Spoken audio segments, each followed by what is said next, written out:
54절부터 보겠습니다. 같이 한번 읽겠습니다. 54절부터 시작. 그들이 말을 듣고 반역죄냐 그를 향하여 이를 받았네. 스데반이 성령 충만하여 하늘을 보러 주목하여 하나님의 영광과 예수께서 하나님 우편에 계신 것을 보고 말하되 보라 하늘이 열리고 인자가 하나님 우편에 서신 것을 보노라 하는데 그들이 큰 소리를 지르며 귀를 막고 일정이 그에게 달려들어 성 밖으로 내치고 돌로 칠세 정예들이 옷을 벗어 사울이라 하는 청년의 발 앞에 두니라. 그들이 돌로 스데반을 치니 스데반이 부르짖어 이르되 주 예수여 내 영혼을 받으시옵소서 하고 무릎을 꿇고 크게 불러 이르되 주여 이 죄를 그들에게 돌리지 마옵소서 이 말을 하고 자니라. 아멘. 자, 오늘도 예배를 성공하기 위해서 따라서 합시다. 십자가 보혈로 나를 덮어주시고 성령의 감동으로 예배에 성공하게 하옵소서. 감사합니다. 예배에 성공합시다. 오늘 큰 은혜 받으세요. 성령의 불 받고 전도 제자 정인 됩시다. 네, 하나님 우리를 증인으로 부르신 줄로 믿습니다. 우리를 부르신 분은 그리스도십니다. 모든 문제를 해결하셨어요. 다 이루었다 말씀하셨어요. 그분은 하나님이십니다. 전능자시 우리 인생의 주인이요 우리 삶의 주인이십니다. 그분에게 우리의 삶을 우리 인생을 맡기면 그분이 책임지시고 우리를 이끌어 가시는 줄로 믿습니다.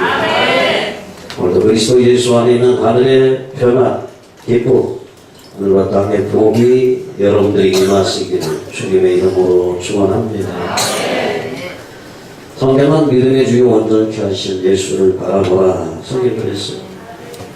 오늘 이 시간은 나와 세상은 단것 없고 오직 주만 바라보는 복된 은혜의 시간 되시기를 바랍니다. 특별히 앞에 앉아있는 분들이 잘 보셔야 돼요. 이게 막 동대문가처럼 아무런 말이 없이 이렇게 앉아있으면 제가 너무너무 힘들어집니다. 나중에 힘들어지다 못해 슬퍼집니다. 그러니까 그 찬양이라고 하는 건 예배를 돕는 외이계열의 날로 하면은 축복을 받은 사람들 아닙니까? 근데 뭔가가 하나님 앞에 이렇게 나올 때는 왕 앞에 부름받은 신하처럼 뭔가를 기대하는 마음으로 눈이 초롱초롱 해가지고 이렇게 나가도 부족할 판에 그냥 힘없이 그런 분 있잖아요. 멍 때리는 식으로 도대체 세상에 아무런 낙이 없는 것처럼 이렇게 표정을 하고 있는 분이 딱 한 사람. 그렇게 되어지면 어떻게 하나님의 은혜를 주시겠어요? 하나님을 독점하는 여러분 되시기를 바랍니다. 그 신앙이라고 하는 것은 제가 늘 말하지만 지성이면 감정이 아니에요. 우리는 하나님의 언약 안에서 마음을 다하고 뜻을 다하고 소품을 다하고 주님을 사랑하는 그때 지성을 드려 하나님의 언약 안에서. 여러분 세상에 있는 많은 종교가 있지만 무당도 얼마나 열심히 삽니까? 기도하고 선행을 베풀고 불교인 불신이 강한 사람들 또 이단들 바리새인들 열심을 여러분 아세요? 오늘 유대인들 바리새인들 열심히 우리가 따라잡을 수가 없어요. 그들은 막 일주일에 금식하고 여러분 일주일마다 금식하는 분 계세요? 또 그들은 일주일에 반드시 구제를 해야 선행을 베풀어야 돼요. 선행 베풀 사람이 없으면 일부러도 앉혀놓고 너 거지 노릇해 라고 하면서까지도 구제를 실천하는 그러한 철저하게 율법적인 사람 열심을 따라갈 수 없어요. 우리는 대충 막 빼먹고 적당히 하잖아요. 그런데 철저하게 하는 사람들 그들의 열심은 하나님 인정합니까? 이건 착각인 거예요. 자기들 나름대로 내가 이렇게 하나님을 열심히 섬기니까 하나님이 내게 복을 주시겠지. 그건 지 생각이지. 하나님은 그렇게 하라고 하지 않아요. 하나님의 말씀 따라서 언약 안에서 내가 이루어놓은 모든 것을 너희들이 누려라. 아멘. 그것을 위해서 아들을 보내시고 희생하셔서 다 이루었다. 아들 안에 하늘과 땅에 모든 것이 다 있다. 성경 그렇게 말씀하고 있는 줄로 믿습니다. 오늘도 여러분들이 그리스도를 더 깊이 알아가는 시간, 발견하는 시간, 확인하는 시간 되시기를 주님의 이름으로 축원합니다. 사실 우리가 사도행전을 매주마다 살펴보고 있는데 오늘은 사도행전 7장을 살펴봐야 되는데 7장 전체를 읽으려면 시간이 많이 나니까 마지막 부분 스데반의 순교 장면을 우리가 함께 공독을 했습니다. 스데반 설교 내용을 보면 구약 성경 전체를 쭉 망라하고 있습니다. 여러분들 구약 성경 전체 읽을 시간이 없는 분들은 사도행전 7장을 읽으면 구약 성경 전체를 깨뜨릴 수가 있어요. 스데반이 바로 구약 전체를 요약해서 저들에게 설파하고 있는 모습을 보아지게 되겠습니다. 오늘 복음 배경을 보게 되게 되면요, 스데반은 공회에서 대제사장들의 신문을 받게 되자 그곳에 모여있는 공회원들에게 변증하게 돼, 정언하게 돼, 장문의 설교를 하게 됐습니다. 그 배경이 사도행전 6장 8절로 14절에 나왔습니다. 자, 저 방송실 사도행전 6장 8절로 14절을 띄워주시기 바랍니다. 원래는 여기서부터 읽어야 되는 건데요. 시간상 설교 시간에 같이 본문을 좀 읽도록 하겠습니다. 6장 8절로 14절까지 우리 같이 읽을까요? 시작! 스데반이 은혜와 권능이 충만하여 큰 기사와 표적을 이름과 사역들 즉 그레네 알렉산드로인 엘리야와 아시아에서 온 사람들을 위해서 어떤 자들이 스데반과 더불어 논쟁할세 스데반이 죄와 성령으로 말하는 그들이 능히 변하지 못하여 사람들을 배수하여 말하되 이 사람이 모세와 하나님을 모독하는 말을 하는 것을 우리가 들었노라 하고 백성과 장로와 서기관들을 충동시켜 와서 잡아가지고 공회에 이르러 거짓 청년들을 세우니 이르되 이 사람이 이 거룩한 것과 율법을 거슬러 말하기를 하지 아니하는도다.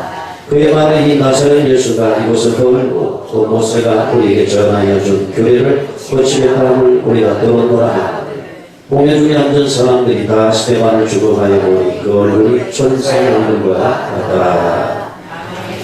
오늘 여기 보고 사내린 공명 앞에 신문을 받는 그 배경 자체가 뭡니까? 사실 우리가 이미 사도행전 6장을 살펴본 대로 저에게는 말씀이 왕성해지고 막 부흥의 부흥을 거두죠. 부활하신 주님, 부탁하신 성령을 받고 저들이 날마다 예수가 그리스도라고 전도하기를 쉬지 않으니까 갑작스러운 막 공기 3,000명, 5,000명 수많은 무리가 몰려오게 됐더니 수많은 무리 속에서 훈련되지 않았는데 그 시대에 구제 대상들이 있었습니다. 여러분 제가 말씀을 드렸지만 성경에서 구제 대상은 뭡니까? 과부와 고아입니다.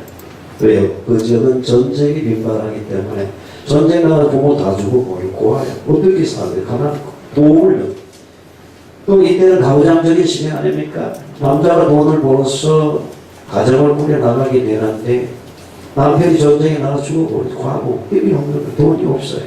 그러니까 누군가의 도움을 받아요. 요즘에는 뭐 과부들, 도망가부들 많잖아요. 그렇지만 성경이 말하는 고아 가부는 연약한 자, 도움을 받을 필요성을 가진 구제 대상입니다. 히브리파, 헬라파 이 과부들이 많이 들어왔다는 얘기죠. 그래서 분쟁의 문제가 생기고 원망과 이러한 문제가 교회 안에 대부분 일어나게 됐습니다. 그래서 이러한 일들을 맡아서 할 수 있는 충성된 7사람을 뽑게 됐는데 그들 가운데 한 사람이 스데반이었습니다. 근데 스데반이 자기에게 맡겨진 이제 사람들 구제하는 일을 나눠주고 뭐하는 이 잡다한 일을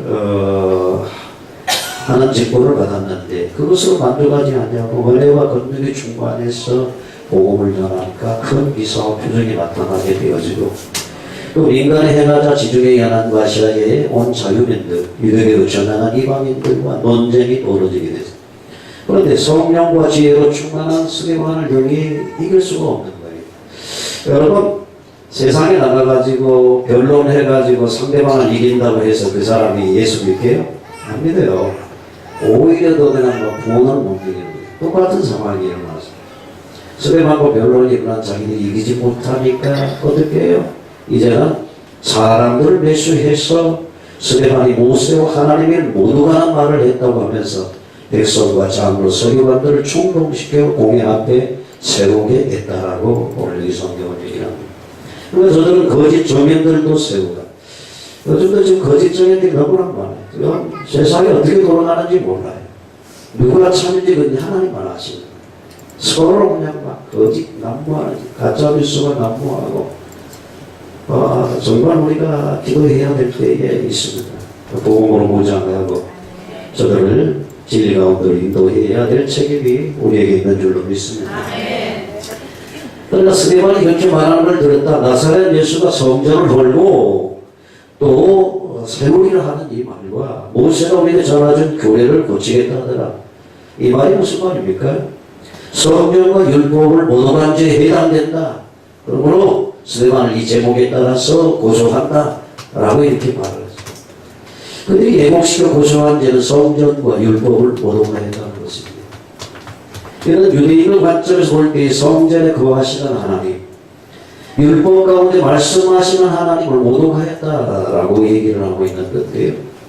사실 이 제목은 예수님을 십자가에 못 박을 때와 똑같은 상황인 거죠. 예수님을 십자가에 못 박아 매달을 때 붙여진 제목도 동일한 것이 하나님을 모독하는 것이다. 성전을 모독하는. 그래서 만약 스데반을 고소한 내용이 공회에서 위계 판결을 받으면 그들은 손해 위에 그런 죽임을 당할 수밖에 없는 상황에 처하게 됐다는 얘기죠. 오늘 7장은 대제사장들이 이르되 이것이 사실이냐? 네가 성전과 율법을 모독했다고 하는데 이 말이 맞냐? 라고 7장은 시작하고 있는 모습을 보아지게 되겠습니다. 이때의 대제사장의 질문에 장황한 이 설교를 우리 7장에 하고 2절 이하 6절까지 하고 있습니다. 그래서 스데반의 설교는 유대인의 조상 아브라함의 얘기로부터 시작을 합니다.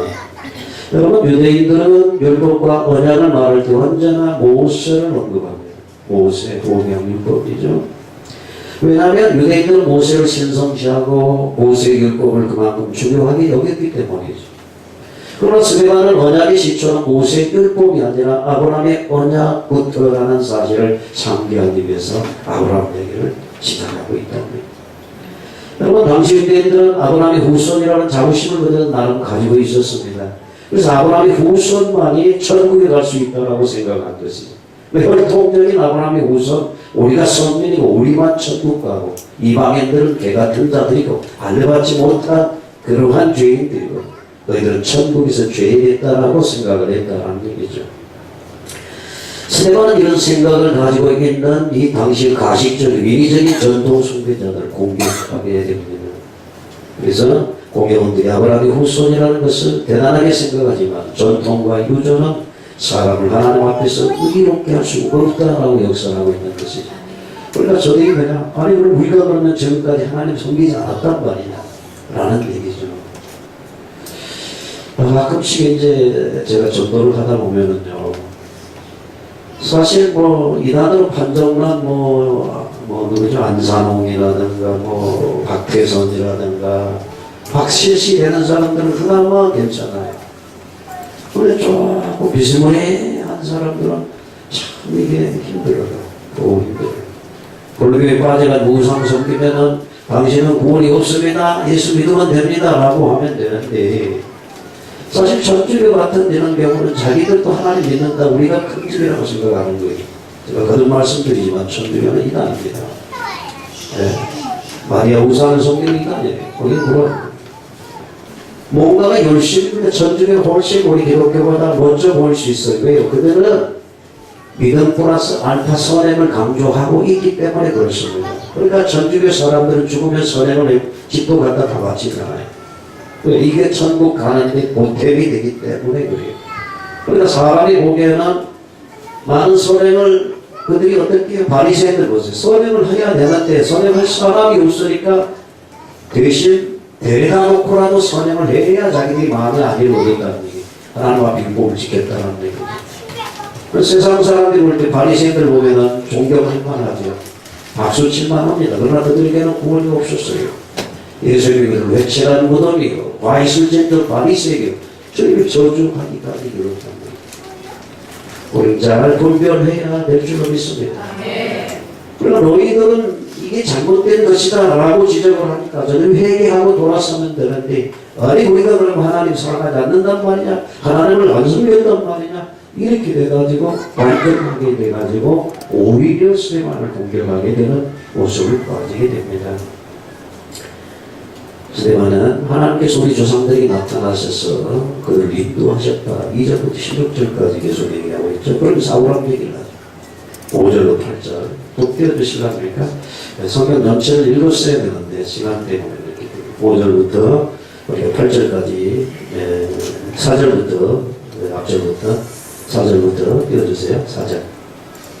자, 시작. 아브라함이 갈대 사라의 땅을 떠나 하란에 거하다가 그의 아버지가 죽음에 하나님이 그를 거기서 너희 지금 사는 이 땅으로 옮기셨는데, 그러나 여기서 발붙일 만한 땅도 유업으로 주지 아니하시고 다만 이 땅은 아직 자식도 없는 그와 그의 후손에게 소유로 주신다고 약속하셨습니다.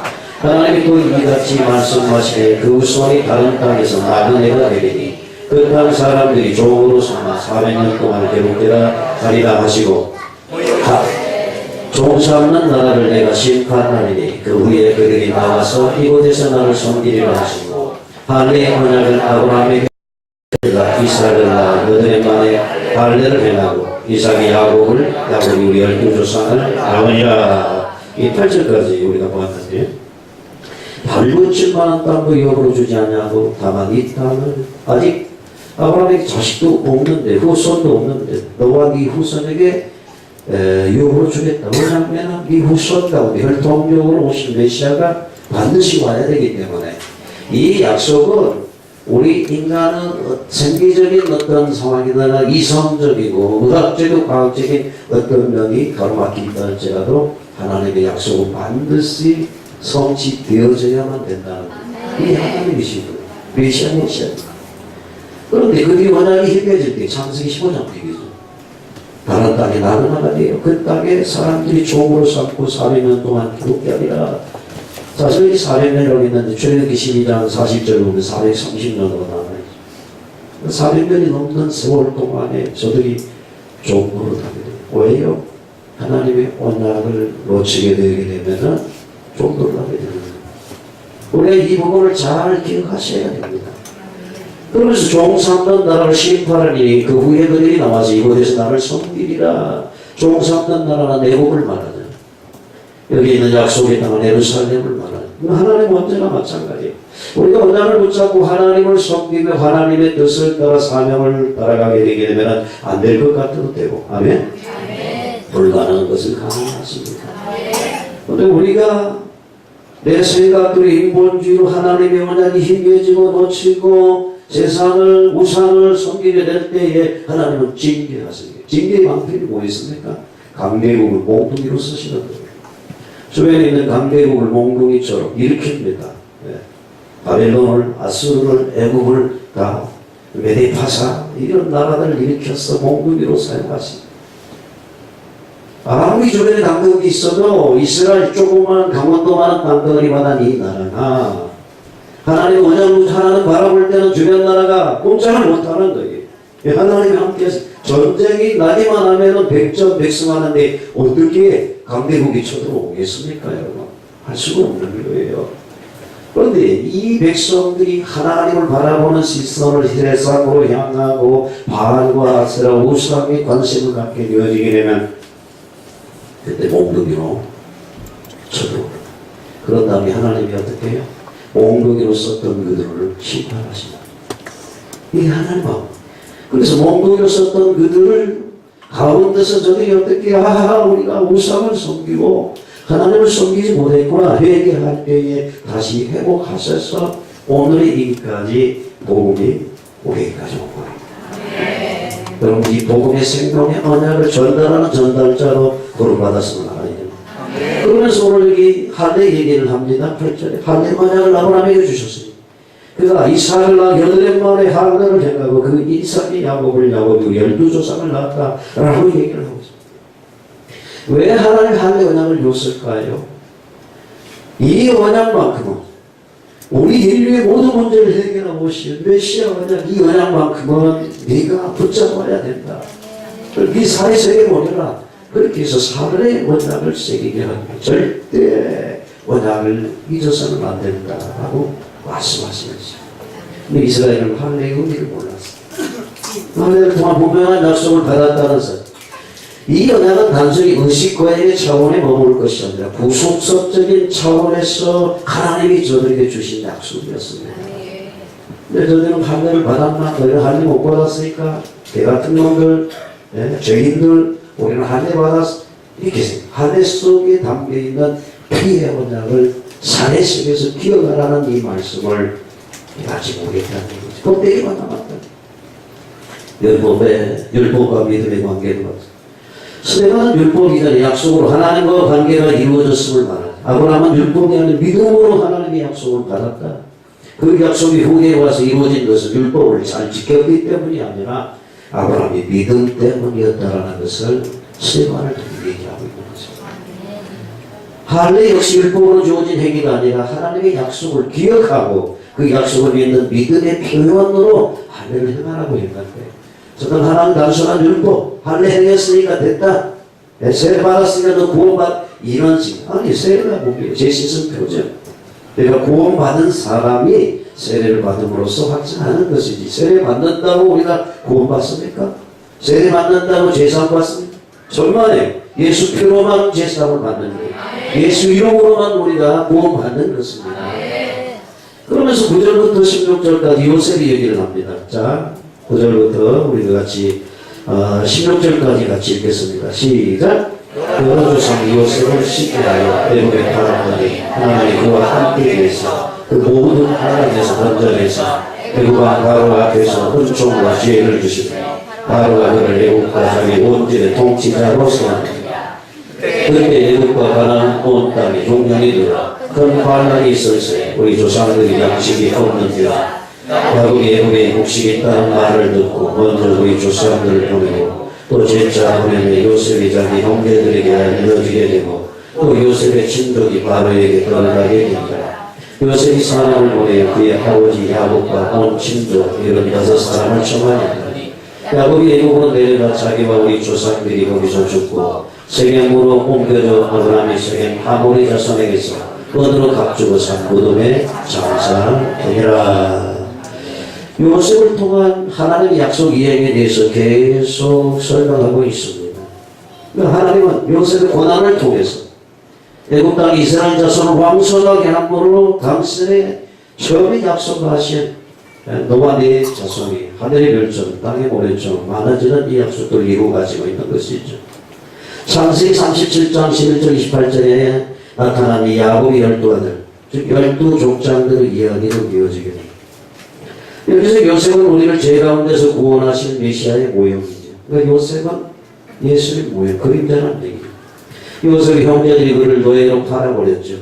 그는 자기 형제들의 구세대로 다시 나타나게 됩니다. 마찬가지로 예수께서는 유대인들에 의해서 죽음에 팔아 넘겨졌지만 그가 십자가 지시고 부활하셔서 저들의 어떻게 해요? 메시아로 다시 오시게 됩니다.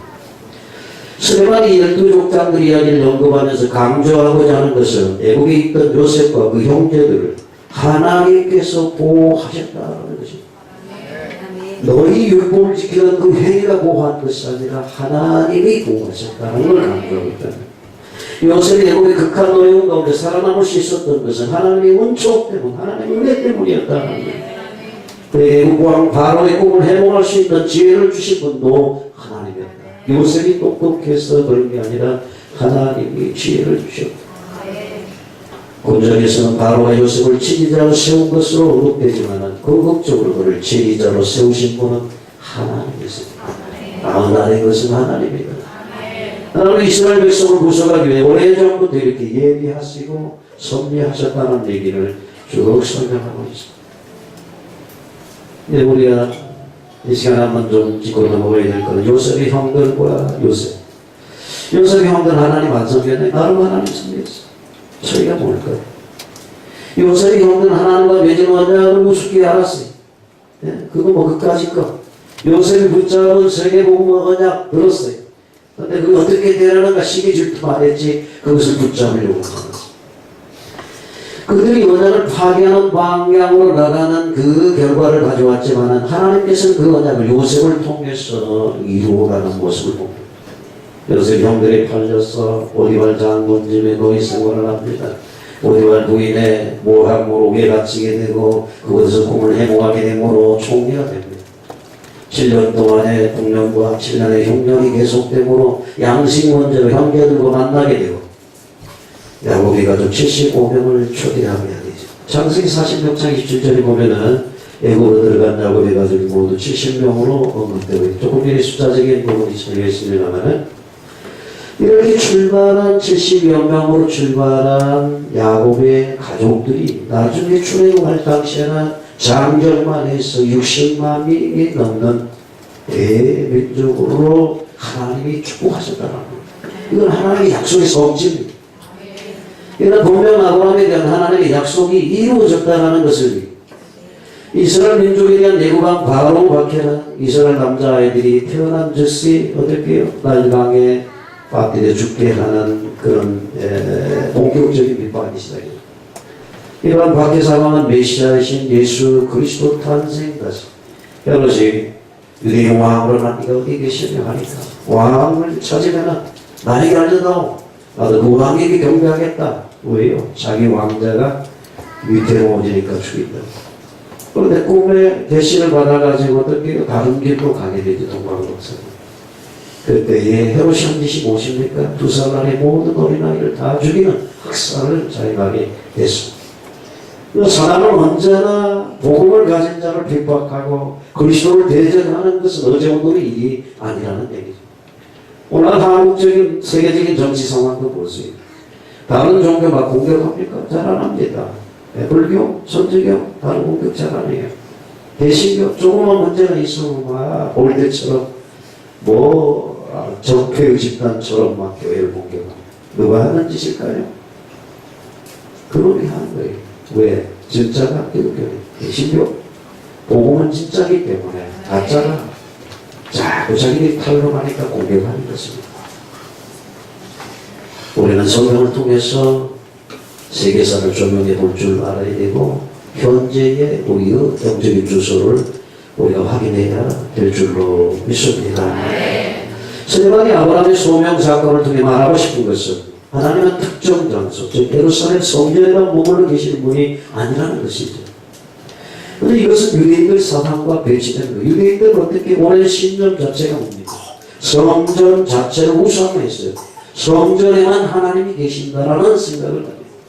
근데 그들이 신화를 깨뜨리는 성경. 하나님은 성전에 거하시지만 결코 성전이라는 공간에 가둬둘 수 없는 자유하신 하나님이고 온 우주보다 더 크신 하나님이다 라고 선포하고 있는 뜻입니다. 사실 우리도 편협한 신념과 시각 안에 하나님을 가두고 있을 때가 많습니다. 그걸 깨뜨려야 됩니다. 스데반은 언약과 할례의 관계를 통해서 이 하나님 대를 이후 후손도 땅도 없는 아브라함에게 땅과 후손의 복을 약속하시고 가라고 얘기해요. 아브라함이 믿음의 조상이 될 수밖에 없었던 것은 갈 바를 알지 못하고 하나님의 약속을 말씀 믿고 갔다고 해요. 지금 후손도 없어요. 땅도 없어요. 근데 내가 너와 네 후손에게 땅을 주시겠다. 이 기회를 하셨던 것을 우리가 봐야 됩니다.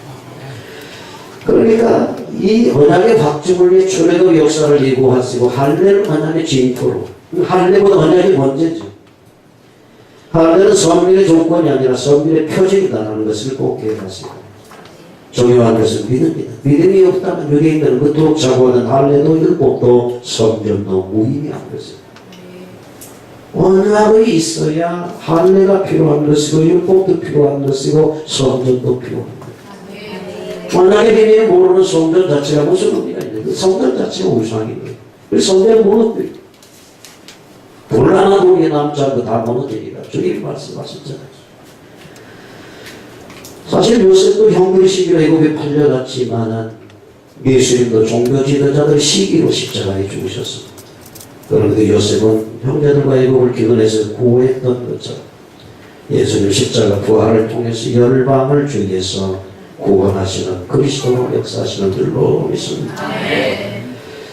사실 하나님께서 우리 조상들을 보호하고 해방하셨다. 17절은 이제 41절까지 얘기하고 있는데 수레바는 출애굽기가 얘기에 나오고 있는 내용을 17절로 41절까지 다루고 있습니다. 그런 이스라엘 역사를 회상하면서 하나님께서 애굽에서 오랫동안 심한 고통을 받아온 자신들의 백성들을 구원하시는 사실을 설명하고 있습니다. 우리에게 이걸 다 앞으로 설명하겠습니다. 42절로 44절을 보니까 하나님께서 우리 조상들을 시험하시고 구원하셨다. 민수기와 신명기에 나오는 내용을 요약해 주고 있습니다. 그럼 하나님께서 자신의 백성들이 하나님만을 섬기기를 바라시기 때문에 시험하셨, 테스트하셨어요. 그런데 예수 믿는 사람들 가운데 잘 믿다가 이 하나님의 테스트에 그냥 무너지는 사람들을 봅니다. 그렇기 때문에 중간 지도자들이 필요한 거예요. 셀장들이 필요한 것이죠. 그래서 어떻게 해요? 시험에 빠진 그들을 위해서 기도하고 그들을 은학을 심어주고 도와주고 일으켜서 함께 가라도록 할렐루야 역할이 있는 줄 믿습니다. 하나님 자신만을 바라봐요. 근데 조금만 문제만 오면 하나님의 테스트 그렇게 부럽다고 고기 먹고 싶다고 나를 지키면서 하나님 어디 계시느냐고 하나님 왜 여기까지 인도해가지고 나를 괴롭히느냐고 악한 마음 불평하고 망하는 마음 우리가 내려놔야 되는데 하나님께서는 45절 우리 조상들 하여 가나안을 정복하게 하시고 그 땅을 조상들에게 주셨다라고 여호수아에서 사무엘서 한 가지 내용을 얘기를 하는 것이죠.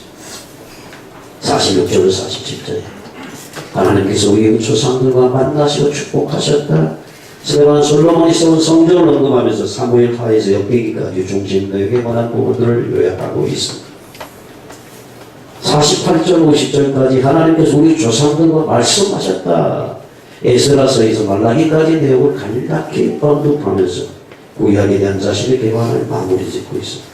그래서 48절에 그러나 지금 불신자는 손으로 지은 곳에 계시지 않냐시나니 이사야 선지자의 말을 인용하면서 스데반 자신의 말이 사실임을 증거하고 있는 것을 봅니다. 여러분 참된 성전이신 그리스도 참된 성전은 이 보이는 건물이 아니라 그리스도가 참된 성전의 주인이고 성전 자체다라는 얘기를 얘기하고 있는 거예요. 그러니까 지금 바리새인 이 유대인들은 어떻게 자기들이 예수님을 십자가에 못 박아 죽여버리는데 이 보이는 성전이 이게 진짜 참된 성전이 아니고 너희가 십자가에 못 박아 죽인 그 그리스도가 참된 성전이라고 하니까 이들이 가만히 있겠어요. 네. 이 주일로 만나 이 하나님은 모든 하나로 만나. 여러분 우리는 바른 믿음을 가진 신념은 자기 목숨까지라도 내놓고 뭔가 희생할 수 있지만 그 헛된 죽음인 거예요. 무슨 말인지 알겠어요? 우리는 누군가가 뭔가가 막 헌신적으로 열심히 하면 감동인 거잖아요. 뭐 쉽게 말하면 고행을 하는 뭐 그런 사람들 보세요. 한평생 동안 별로 뭐 먹지도 않고 막 깊은 산에 들어가서 막 돌을 닦으면 사람들이 어떻게 대단한 사람처럼 나도 헛된 겁니다. 지극했던 거예요. 하나님이 그렇게 살아가고 하신 것이야. 제가 뭐 지난 시간도 얘기를 했지만 뭐 유기견 뭐 150마리 250마리 그것 때문에 한 생을 투자해가지고 거지처럼 살아가는 한 인생을 소개하는 것 그때 인생입니다. 아니 1000마리 2000마리 개보다도 죽어가는 한 영혼을 위해서 그가 심는 그 천하보다 귀한 영혼을 살리는 거예요. 아멘. 우리 인간은요 짐승과 다릅니다. 쏟기 말기가 아니에요. 우리 하나님이잖아요. 온천한 만물을 다스릴 수 있는 하나님의 고귀로운 자녀라는 사실을 우리가 알아야 됩니다. 스데반이 그 조상들의 역사를 자세히 이야기한 이유는 하나님을 예배하는 장소 예루살렘만 국한되어 있지 않고 또 자신이 성전을 거스렸다는 유대인들의 고소가 부당함을 변증하기 위해서 성전을 못 오겠다고 하는데 하나님이 이 성전에만 계시는 그런 분이 아니다 라는 얘기를 하는 거예요. 거룩한 것을 거스려 말하는 자, 성전을 모독하는 자라고 오늘 여기 고소하고 있는데 잘못된 성전관을 지적하면서 참 성전이신 예수 그리스도를 소개하고 오늘도 마찬가지로 교회관이 잘못되어 있는 분들이 굉장히 많죠. 성전 자체를 교회라고 이게 카톨릭적인 사고예요. 천주교는 성전 자체, 건물 자체에 권위를 부여합니다. 그러니까 중세 카톨릭 건물들 보세요. 여러분 뭐 유럽 여행 한번 갈 때가 있으면 가고 어마어마합니다. 한번 정 갈 기회가 없으면 인터넷 속에서라도 뭐 성베드로 성당이라도 한번 들어가면 그러니까 그게 도대체 이거 어떻게 사람이 했나 할 정도로 그 정도 어마어마합니다. 왜 그랬을까요? 성전 자체의 권위를 보냅니다. 그러나 예배당은 뭡니까? 예수 믿고 구원받는 하나님 장소, 저와 여러분들이 하나님 앞에 와서 예배하는 장소예요. 또 대충 예도 되는 아니에요. 특별히 이 시대는 문화를 생각하셔야 돼요. 교회를 지금 문화 공간을 생각하셔야 돼요. 여러분들 돈 많이 벌어서 교회가 계속 확장될 때 문화 공간을 생각하셔야 돼요. 청소년들이 놀 수 있는 공간들. 아멘. 네. 읍사무소나 아니면 시청 이런 데 문화 공간들이 있잖아요. 그들은 하나님 없는 문화예요. 오늘 복음의 문화센터, 할렐루야, 성경센터 안에서 하나님이 주신 이 세계 비전을 꿈꾸는 그러한 산업인들이 일어나야 되잖아요. 우리가 돈을 보내야 되는지, 왜 현금을 해야 되는지, 분명한 목표 이유가 있어야 보람을 느끼게 되는 하나님을 위해서 입하는 축복자가 될 것 아니에요. 오늘 큰 교회 하나 짓자가 아니에요. 원대를 보이자 그런 얘기가 아닙니다. 예수 믿는 사람들이 와가지고 편안하게 예배드릴 수 있는 공간들. 요즘에 젊은 청소년들이 방황하는 이때에 예배당에 나와서 그들이 문화공간 속에서 활동할 수 있는 문화시설을 갖출 수 있는 교회가 되면 얼마나 좋겠느냐. 그런 기도 제목을 우리가 갖고 나가야 될 줄로 믿습니다. 이 성전은 율법과 함께 이스라엘 백성의 신앙의 중심을 이루는 사상입니다. 그러나 이스라엘 백성은 성전이 갖는 참된 의미를 깨닫지 못하고 성전을 숭배하는 잘못을 빠졌습니다. 그들이 예배는 어땠을까요? 성전을 숭배하니까 예배는 형식적인 거예요. 피의 제사를 드리는데 피의 의미를 모르는 거예요. 나중에 말라기스 하나님께서 오직 답답했으면 아이 저놈들이 드리는 이 예배 피의 제사 좀 못 드리게 성전문을 닫을 사람이 있었으면 좋겠다 라고 하나님이 나중에 말라기스에 그렇게 탄식을 하는 거예요. 하나님 예배를 원하는 게 아니라 뭐 다른 자리를 원하는 하나님 왜 예배를 원치 않습니까? 자리가 없는 예배를 하나님 받지 않는다는 것이죠. 원하는 비밀을 모르는 예배 주의성수 아닙니다. 여기 많은 사람들이 교회 갔다 와가지고 나 주의성수 천만의 말씀이죠. 너희 몸을 삼제사로 하나님 앞에 드려야 이게 하나님 받으시는 삼제사 영적인 예배가 되는 거예요. 아멘. 예배당에 나와서 딴 생각하고 있는데 어떻게 이게 예배가 되겠어요? 그래서 집에 있는 것보다 나온 게 많아요. 그러다 어쩌다가 성령이 만지셔서 아멘. 은혜 받고 예배드리는 자가 될 수 있다고 한다면 얼마나 좋은 축복된 기회입니까? 그렇기 때문에 마음은 성령이 있는데 죄송하다 이런 표현은 안 써요. 이 몸을 거룩한 하나님 전에 산제사 내 생각과 육신의 모든 것 십자가에 못 박아버리고 영으로 하나님 앞에 성령을 통해 보혈의 의제서 예배를 성공해야 될 줄로 믿습니다. 그래서 형식적인 예배를 이 정도의 방법으로 씁니다. 그렇기 때문에 유대인들은 성전이 예수 그리스도를 예표한다는 사실을 모르기 때문에 스데반을 성전 모독죄로 누명을 쓰고 있는 것입니다. 스데반은 하나님은 성전에 국한될 뿐이 아니라 온 우주의 통치자이시 성전 역시 피조물에 불과하다는 사실을 강조함으로 유대인들의 외식적이고 인본주의적인 신앙을 지적하고 있는 것입니다. 사실 솔로몬도 일찍이 역기하 6장 18절에 하나님이 참으로 사람과 함께 땅에 계시니까 보소서 하늘과 하늘이 하늘이라도 주를 용납하지 못하겠거든 하물며 내가 건축한 이 성전이 솔로몬이 너무 겸손했어요. 성전 지을 때만 겸손. 너무너무 멋지게 지었잖아요. 성전, 솔로몬 성전. 그럼에도 이 성전이 뭐 별것이 있습니까? 여러분들이 아무리 많은 걸 들어도 하나님 이것이 하나님 모습이 별것이 되겠습니까? 그러니까 저는 최선을 다해요. 할렐루야? 이걸 우리 신앙의 자세라고 하는 거예요. 네, 나는 저 세리문보다 더 많은 것을 드렸습니다. 일주일에 금식하고 실조하고 저 죄인과 다릅니다. 이런다고 하나님 받으시겠어요? 아닌 거예요. 우리가 내 세월 전체를 쏟아놓는다 할지라도 하나님 부족한 것뿐입니다. 이것밖에 아닙니다. 아멘? 아멘. 이것은 하나님의 은혜입니다. 이렇게 고백을 해야 돼요. 요한복음 4장에 보면 사마리아인들은 그림신상에 있는 성전에서 유대는 예루살렘에 있는 성전에서 하나님 예배할 수 있었어요. 그런데 예수님은 그 어느 곳에서라도 예배하는 자 오직 진정과 진정으로 예배해야 된다. 하나님 어느 곳에 계시는데 영과 진리로 예배하는 예배를 이게 영적인 예배다 라는 부분을 말씀해 주셨습니다. 그러니까 성전 중심의 사고를 가지고 있던 당시 바리새인들 종교인들이 예수님을 이단으로 정죄하고 죽일 수밖에 없었던 모습을 보아지게 됩니다. 우리가 스데반과 유대인들의 이 성전에 대한 인식을 비교해 보면요, 스데반의 그 성전은 그들이 지은 것이 아니라 하나님이 모두 지었다는 거죠. 그것을 지으신 하나님은 손으로 지은 성전이 계시거나 안식하지 않고 하늘을 보좌 삼고 땅을 발등상 삼는 분이다라고 48절에 49절까지 얘기하고 있습니다. 하나님이 앉으시는 의자가 하늘이에요. 여러분 생각해보세요. 그러니까 사람이 이기적인 표현을 쓰게 이거예요. 하나님 의자는 뭐예요? 하늘이에요. 땅은 뭐예요? 발등상이에요. 네? 발을 딛고 이 발판이 땅이라는 거예요. 하나님 그만큼 위대하시고 광대하신 분이기 때문에 세상 어느 건물이나 장소로도 하나님을 제한할 수가 없다라고 하는 게 스데반의 설명되거든요. 이번에 스데반을 신문하는 유대인들은 반대로 생각해요.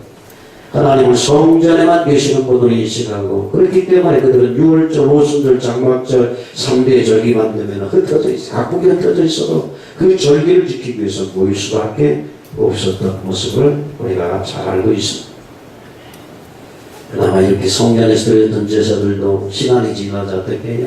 타서 매너리즘에 빠진 애의 실체이자 주체이자 하나님을 배제하고 그림자의 성전만 우상처럼 숭배했던 것이죠.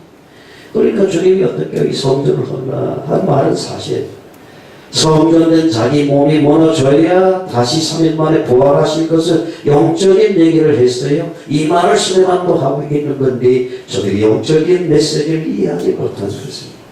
성전 못 오겠다라고. 율법에 대한 인식도 마찬가지였습니다. 율법을 왜 주셨습니까? 순종하라고 줬습니다. 율법에 순종한다는 얘기는 율법을 주신 하나님을 믿고 따르고 경외하고 사랑한다는 거예요. 그럼에도 불구하고 그들은 하나님을 믿거나 경외하지 않고 순종하지도 않았습니다. 그럼 그들에게 스데반은 51절 53절에서 목이 곧고 마음과 귀에 할례를 받지 못한 사람들아 너희는 너희 조상과 같이 항상 성령을 거스립니다. 너희가 천사가 전한 율법을 받고도 지키지 아니하는 거라 라고 얘기를 하고 있는 모습을 봅니다. 그러니까 저들이 어떻게 율법적으로 우리는 할례를 받았다. 우리는 선택된 백성이다. 복된 사람들이다.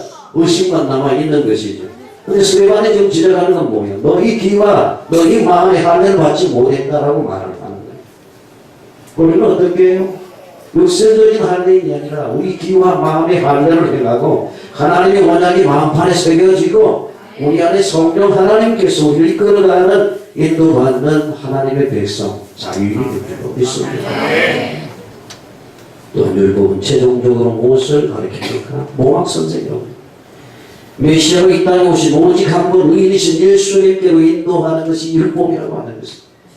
그럼에도 불구하고 52절 본과 같이 그들의 조상들은 의인 즉 메시아가 오리라고 예언했던 모든 선지자들을 박해하고 죽였다. 그들은 그 선지자들이 예언했던 예수님을 잡아 죽이기까지 했다. 그래서 스데반은 율법을 못 어가는 사람은 내가 아니라 바로 너희다라고 증언하고 있는 것입니다. 그래서 저들이 어떻게 막 분노가 폭발. 51절 60절까지 우리가 읽은 본문 내용입니다. 그들이 이 말을 듣고 마음에 찔려 그를 향하여 어떻게 해요? 어찌할꼬 회개하면 얼마나 좋겠어요. 사도행전 2장에 보니까 성령 충만한 베드로가 설교할 때 어떻게 모였던 사람들이 가슴을 치면서 어찌할꼬 내가 회개하고 세를 받으면 그걸로 내가 복음을 받게 됩니다. 근데 오늘 여기 있는 종교 지도자들은 어떻게 해요? 마음이 찔렸어요. 푹푹 찔렸어요. 여러분 설교 들을 때 마음이 찔립니까? 회개하시면 돼. 그러나 이런 분들이 있어요. 우리 목사님 왜 나를 이렇게 치시지? 치우더라고요. 사단의 역사인 거예요. 오늘 이 본문에 있는 저들이 마음에 찔렸으면 회개하고 돌아서는데 이를 부득부득 갈면서 어떻게 여기 마음에 찔려 톡을 켠다는 뜻을 가지고 있는데 회개만커녕 미움과 분노에 가득 차서 스데반을 성으로 끌고 질질 끌고 나가서 은종 앞에 내팽개 돌로 쳐 죽임을 당하는 사건이 오늘 이 부분에 기록이 되어져 있습니다. 저는 말씀을 제가 매주에 드렸는데 스데반의 마지막 순교 장면이 너무너무 멋져요. 어떻게 이룰 수 있을까? 그게 하나님의 은혜입니다. 순교 아무나 하는 게 아니죠. 그렇게 하겠어요. 여러분 상상만 해보라고. 제가 소아시아 그 성지순례 갔을 때에 그 많은 그 서원들이 있어요. 아함들 막 기암 절벽 위에다가 수도사처럼 이렇게 만든 공동체 생활했던 초기 기독교인들의 발자취가 있습니다. 또 벽화에 막 그림이 그려져 있다니까. 세례 받는 그 교육 장소 얘기했잖아요. 그러니까 벽화에 막 그림이 톱으로 막 썹니다. 사람 묶어도. 뜨거운 물속에다 막 집어넣고 불을 태우고 막 가죽을 벗기고 여러 가지 많은 그 그림들이 쫙 있어요. 그 세례 받는 상황 속에서 거기까지 온 사람들, 네가 이렇게 할지라도 예수가 네 주인이냐, 이렇게 할지라도 네가 믿음을 저버리지 않겠느냐, 아멘 할 때에 세례를 주게 돼 있는 거예요. 우리는 세례 뭐 받고 대충 군대 가가지고 뭐 세례 받을 사람 뭐 우르르 몰려와가지고 빵 준다니까 내가 세례 받고 군대 세례 받았다고 이렇게 하는데, 사실 세례란 의미는 어떻게 나는 죽고 주님과 연합했다는 새 생명으로 산다는 얘기죠. 믿음을 지킨다는 의미입니다. 그런 상황 속에서 어떻게 예수를 믿을까? 근데 돌에 받아요. 돌 막 집어 던져요. 막 눈깔이 튀어나오고 막 불빛 터지고 막 깨지고 하는데 스데반은 어떻게 환하게 천사처럼 빛나고 있었어요. 우리 인생은 육으로 구성된 것만이 아니고 영혼이 있어요. 그 영혼이 어떻게 해요? 하늘 문이 열리고 하나님 보좌 우편에 계시던 우리 주님이 서서 스데반의 영혼을 받는다. 여러분 언제 이렇습니까? 왕이 계산장군이 막 들어왔을 때 너무 감격할 때 왕도 일어나요. 예수의 보좌에 앉아 계시다가 스데반이 돌에 맞아 순교하는 장면을 보시고 그 영혼을 받으시기 위해서 자리에서 일어날 수 모습이 올레기복음에 기록되어 있습니다. 서 계십니다. 스데반아 장하다. 그 가시기가 믿음을 짓고 있네. 내가 상을 준비하고 있다. 빨리 온다. 아니 이 상황이 아니겠느냐. 너무너무 감격스러운 장면. 천사물처럼. 오늘 51절 60절에 몇 가지 교훈을 깨닫게 됩니다. 종교는 자체의 제 문제를 직면했을 때 분노합니다. 사람들은 자기 죄를 지적하게 되게 되면 어떻게 해요? 자존심 상하죠. 막 그러다 꽤 실제에 걸려가지고 막 마찬가지죠. 공회원들은 심한 분노에 사로잡혀 스데반을 결국은 돌로 쳐 죽입니다. 세 번은 이 선교 시간이라고 하자 주님께서 그에게 담대한 용기를 주셔서 최후 승리를 하게 하신 분은 하나님이셨다. 인자가 하나님 우편했습니다. 그리고 기독교인들이 이 세상을 떠나면 고난에서 주님의 영접을 받는다. 이 세상이다가 영원한 천국이 있다. 이 땅에서 우리가 믿음을 지키는 만큼 하나님 앞에서 늘 영광과 성급이 있다. 그래서 고린도전서 15장에 뭐라고? 사랑하는 자들아 견고하게 건들리지 말고 항상 주에게 겸손한 자들이다. 주변 돌볼 거 없고요. 십자가 바라보고 주님 바라보고 다녀갈 수 있기를 주님의 이름으로 축원합니다.